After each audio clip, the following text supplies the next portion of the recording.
morning. I'm Rowena Crosby. And I'm Deborah Renner, and we're your co-hosts for this show. Thank you for joining us for the next 17 minutes for your Invisible Toolbox. The show sponsored by Tero International that features the book Row and I co-authored. Every week we look at a tool for working more effectively with others. And today we're going to talk about emotions.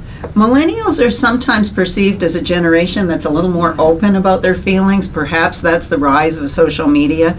These days you can go online and with just a few sentences and a single click, you can broadcast your feelings to hundreds or millions of people. You can. Sometimes you regret that. Yes.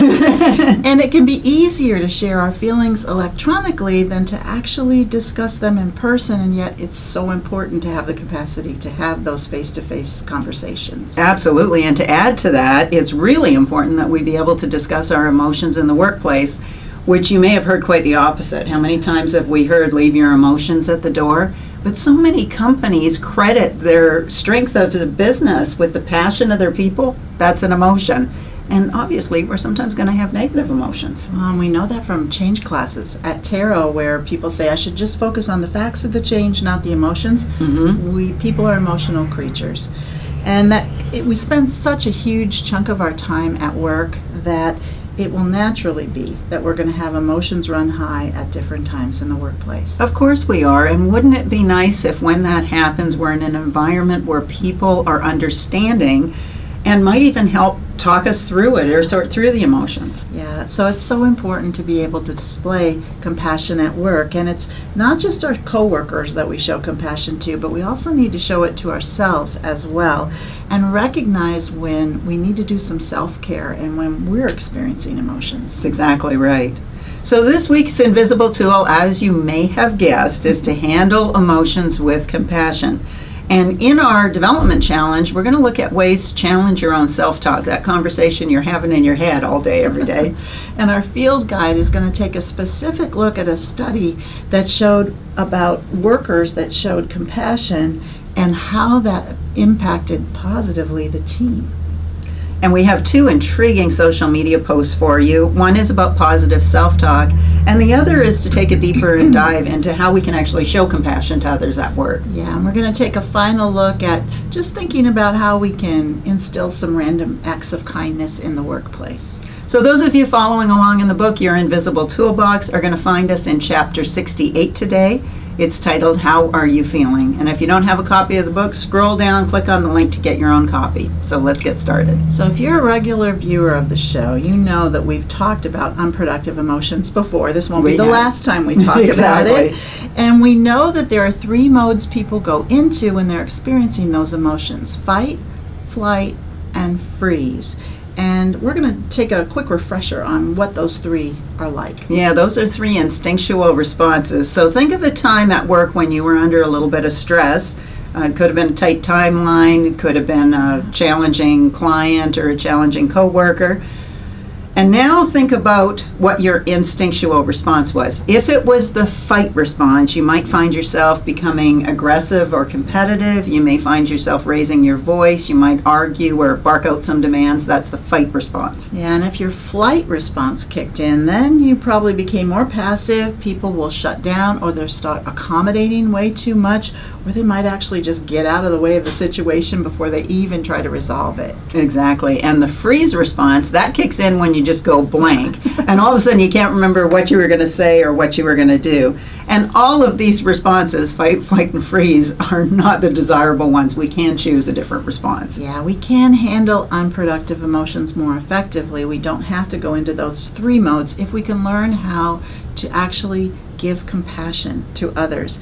We can help our coworkers manage their emotions by treating them with compassion as well. That's exactly right. And by treating your colleagues with compassion and treating yourself with compassion, really the positive impacts on the workplace are huge. They're huge. One of the most obvious positive impacts, according to Forbes, is employee retention. Yes. People really don't like to be in environments where their boss or their colleague might be having high emotions and not handling them productively.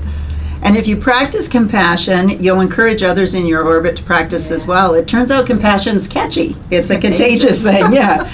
And so before you leave an organization that doesn't have a lot of compassion, maybe do a little self-audit. Is there some experimenting you can do with showing compassion? What does your self-audit tell you about your own behaviors? Just by showing empathy to your coworkers, you're going to make them feel better, but also they might get the drift of starting to want to do that for you as well. Exactly. You can have an influence on the workplace. And that's not all that compassion can do. Did you know that positive interactions in the workplace can actually have positive impacts on our physical health? Yeah, the benefits are great. Positive interactions can lower our blood pressure, decrease our heart rate, and improve our immune system. That's amazing when you think about it. And when we're in good health, we're more productive. And if you do get sick, you'll find that compassion and social support helps you get better faster. So you might not think sending flowers to a coworker that's in the hospital or shooting an email to someone who's not feeling well, wishing them a quick recovery doesn't help. But actually, research shows they feel better quicker. They do. So we want to show compassion in all the situations in our life, but it's actually so important with regards to work.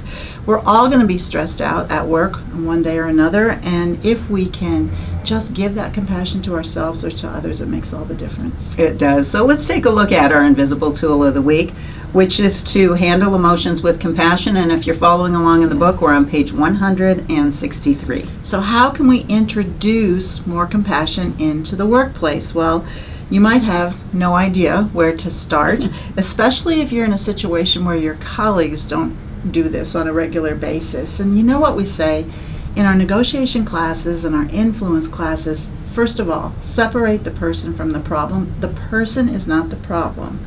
So don't treat them as if they are. Just treat the issue and show compassion to them. Exactly. How often do we make the person the problem? And the issues, the problems will come and go, but the people often don't. We've got the same people in our orbit over and over again, and we want to recognize the humanity of them. So here's some ways you can get started. First, if you notice that a coworker is feeling a little bit overwhelmed, don't invalidate what they're feeling. Sometimes we dismiss how people are feeling.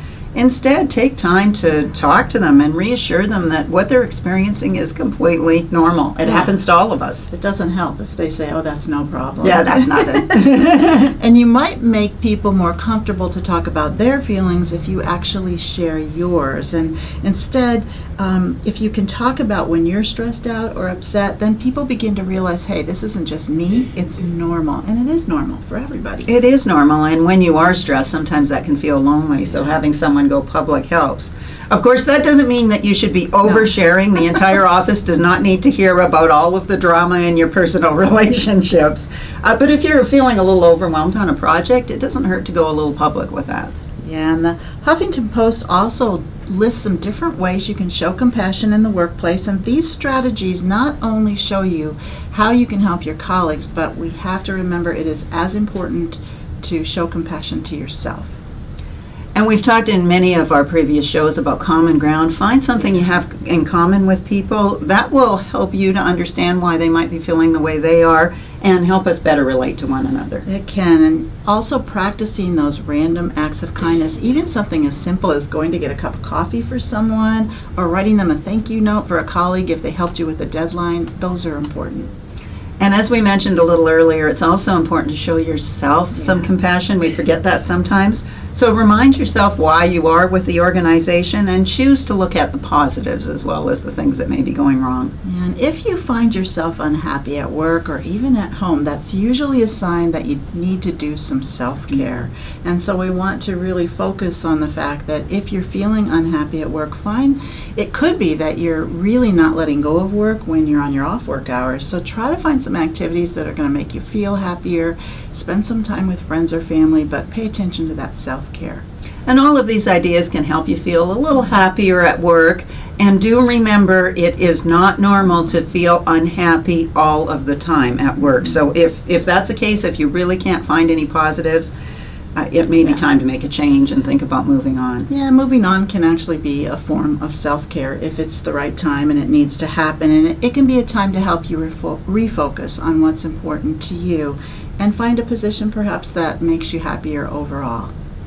And speaking of showing compassion, that's what our development challenge is all about today. The Mayo Clinic recommends that you practice overcoming negative self-talk. And by doing that, we can have positive effects on our health and well-being. Now, self-talk is that voice that's going on in your head. You're talking to yourself all the time, and if you don't think you are, listen right now, it's talking to you. Oh, it is. Sometimes it's not talking too nicely. And so positive thinking or positive self-talk can influence your lifespan. It lowers the rates of anxiety and depression, improves your psychological and physical health. It's pretty amazing, and helps you have better coping skills during times of stress, which are inevitable. And this time of year, when we're prone to colds, it actually helps us build up resistance to the common cold, which is good news. Yeah, so control your self-talk and don't allow any put-downs or hostility towards yourself or anybody else around you.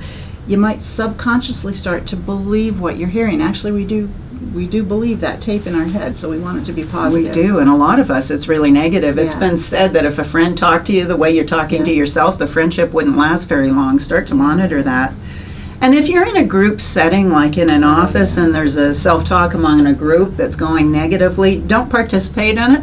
And if you can, try to shift the conversation to a more positive tone. Yeah, so it's not so toxic. You might accidentally put yourself or somebody else down. That does happen to all of us. If you do tend to do that, you just immediately want to tell yourself, you know what, that's not me. I really want to build myself up and build others up as well. How many times have we said to ourselves, oh, I'm such an idiot, yeah. or I can't believe I forgot things. This is just very normal, but catch yourself doing that. Watch for patterns too. What are some of the patterns where you're thinking negatively about yourself, and try to switch that to the positive. Yeah, and when it's appropriate, just try to find the humor in the situation. Most of these things are really humorous a little bit later on, but laughing can actually reduce your stress and help you think more positively. Exactly, and above all, don't say anything to yourself that you wouldn't say to somebody else.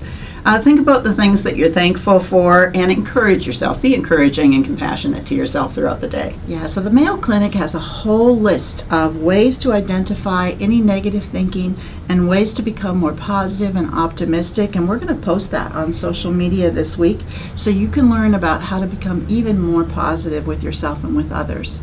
But for now, let's shift to our field guide segment of the program, and this comes from a study from Wharton management professor, and you're going to help me with her name, Sagal Barsad. We believe so. We believe that's how you pronounce it. And it's about what she refers to as companionate love, not compassionate love, companionate love. So not compassionate. She says companionate love is when coworkers ask and really care about each other's feelings, both inside and outside of work. And it's also when they're careful with each other's feelings and they show understanding if something goes wrong, and they just show basic affection and caring. Exactly. Now, Barsad, alongside George Mason University professor Olivia O'Neill, conducted a 16-month study. This is at a healthcare facility. The results are pretty amazing. They had 185 people involved in the study. It's interesting to healthcare, but it applies to all forms of us. business. They asked employees as well as observers to rate the amount of companionate love that co-workers actually showed to each other, and then they checked on this twice throughout the 16-month study.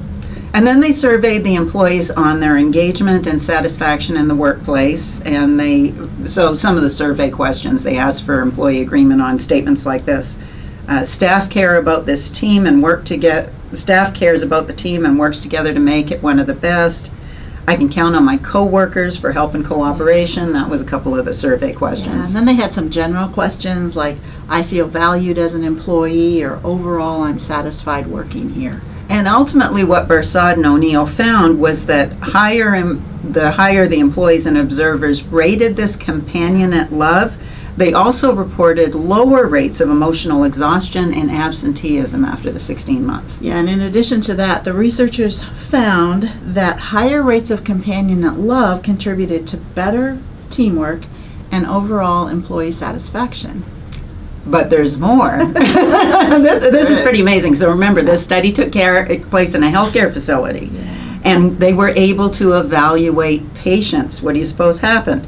When there were higher rates of companionate love among the employees in the facility, the patients reported better mood, satisfaction, and quality of life. Probably the best result of that Indeed. study.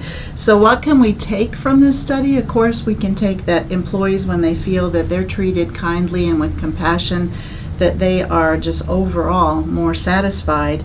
And that's pretty consistent with what we've talked about today in the show. Exactly, but one thing we hadn't talked about was the impact it can have on clients and customers. So obviously this is really good for business. So practicing compassion at work influences so many people. We hope that you'll think about it and start doing it going forward. So now let's preview this week's social media posts every week. Those of you who follow Tero on social media know we post useful links, relevant content on interpersonal skills several times every day. We're going to feature 2 of this week's posts now. And our first featured social media post is that Mayo Clinic study we talked about in our development challenge, and it talks about how we can stop the negative self-talk and shift it positive. Mayo Clinic, as we all know, employs a lot of leading experts on health and wellness. This is don't miss. You're going to find some helpful advice in this, and that'll be on all Tero social media platforms today. And our second post comes from a website called mindful.org, which is a website specifically focusing on mental health, mindfulness, and meditation. And it dives into some tips for practicing compassion in the workplace, some of which we didn't even talk about today, so some new ones. And as an added bonus, it has a short mindfulness practice you can use whenever you feel like you need to show yourself some self-care and compassion. This is going to be on all Tero social media platforms on Wednesday. I want to take that little quiz. Me too. Yeah. We'll have to challenge ourselves this week. Well, we're going to close our show today with a few quick tips on random acts of kindness. That's one of the suggestions we had today for showing compassion in the workplace. And you could do any of these today if you wanted to. You could bring in a treat for your entire department. You could run out at lunch, and that's especially fun on a Monday when everybody's returning back to work. Exactly. If you're a supervisor of employees, go out of your way to praise them. So many employees report feeling unappreciated at work. That doesn't need to be true of your team. That's so true. And if you don't supervise anybody, you might be able to write a note to a supervisor of a colleague that helped you out, helped you meet a deadline. That's always nice to do. And when the rumor mill gets going, as it does, don't participate in it. And if you can, try to shift other people from getting engaged in that. Yeah, and if you see a book or an article that you think a coworker would enjoy, forward it on to them. And of course, when somebody is experiencing some negative emotions, lend them an ear and not advice. Oh my gosh, the advice can backfire on us. If you've done any of these or if you have other ideas, we encourage you to share those with our viewers on social media. Well, thanks for joining us today. If you missed any portion of the program and want to share it with others, you'll find the entire program on Tero's YouTube channel. Join us again next Monday morning at 9:03 Central, where we will explore another tool in your Invisible Toolbox. And now it's your turn. We welcome your ideas and suggestions for future shows. Email your ideas to ideas@yourinvisibletooolbox.com. Find us out there on your favorite social media platform. Check out that quiz we talked about. And we'd like to give a thank you to Rachel Trainham, our camera person, and to Kyle Plummer, our director today. And thanks to all of you for joining us, and that's a wrap.